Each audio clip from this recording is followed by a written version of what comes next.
Hey there. So, for Season 2, before we get started, I think we should get some things straight as to what kind of history we'll be talking about. Over the course of this season, I'll be visiting many historical sites of the U.S. Dakota War, but to be clear, we need to get some anthropological things out of the way. We need to define the cultural terminology to avoid making any insensitive remarks. I should get some things straight about the origin of the name Sioux, because there are many. The Sioux is actually a blanket term for Native American tribes and First Nation peoples of the Midwest of North America. There are three major subdivisions of them. There's the Dakota, Lakota, and Nakota. These three language groups are also broken down into their own tribes. So the word Sioux is actually a blanket term for quite a range of people. The names Dakota, Lakota, and Nakota are all words in their respective languages for friend or ally. Despite its origin, it is still a part of the identity of many tribal nations in the Midwest. So, for example, the Dakota Access Pipeline is actually being blocked currently by protests of many groups. However, it started with the Standing Rock Sioux Reservation, and they're now, at the time that this video is being filmed, they're going to Geneva to speak in front of the UN regarding that. The tribes that were known as the Sioux would go on also to make the Sioux Nation in the 19th century. It was a confederation of several tribal nations that would go on to fight pretty brutal campaigns against the United States. There was the Dakota War, Red Cloud's War, and the Great Sioux War, and some major Sioux leaders were Sitting Bull, Red Cloud, Crazy Horse, Little Crow, American Horse, Spotted Elk. The first use of the word Sioux comes from Jean Nicolet.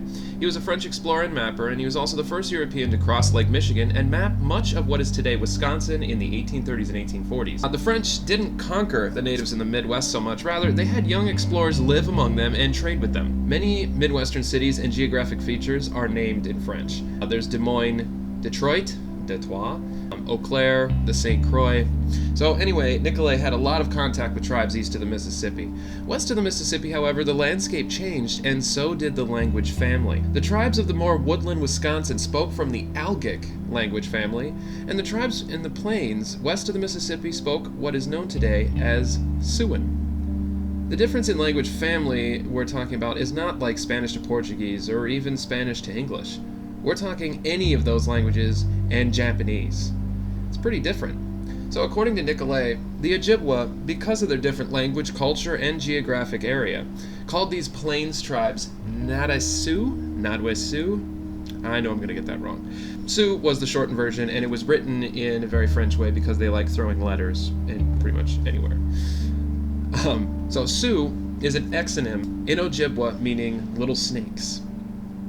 So it could be that if any woodland tribes tried to migrate into Siouan territory, they could have been shot at from beneath the tall grass of the plains, making the Sioux seem like tricky, dodgy little snakes. This is just my assumption, but hey, they know how to control their own land. So what is an exonym? An exonym is any word for a place or people that is made from people outside of that area. For example, in English, we call the country Germany. In Spanish, the country's name is Alemania, and in Germany, they call themselves Deutschland. It's not necessarily meant to be offensive, and there are many, many other examples of this. It can be, but Sioux is just the name that the Algic tribes, such as the Ojibwe, the Ho-Chunk, and other tribes that were in Wisconsin called Plains tribes. They probably didn't have much contact with them, and when they did, they had very different language families, so it's probably hard to cross cultural barriers there. So to be clear, my use of the word Sioux is not meant to be derogatory in any way. However, if you're a fan of college hockey, you'll know that there was quite the controversy here in the Midwest regarding the name of the University of North Dakota's Fighting Sioux. From 2008 to 2009, I attended the University of North Dakota in Grand Forks, which was during a peak time in the Fighting Sioux controversy. A few years before, in 2005, the NCAA, or the National Collegiate Athletic Association, made a decision to sanction schools with any tribal logos or nicknames. They deemed the name Fighting Sioux as hostile and offensive. Over the course of the next 7 years from that 2005 decision, there were votes in the State Senate, House, Board of Higher Education, statewide petitions, and there were threats from the NCAA to keep UND from playing in any championship or postseason games. The name Fighting Hawks was selected in 2015. So, this is what it looked like.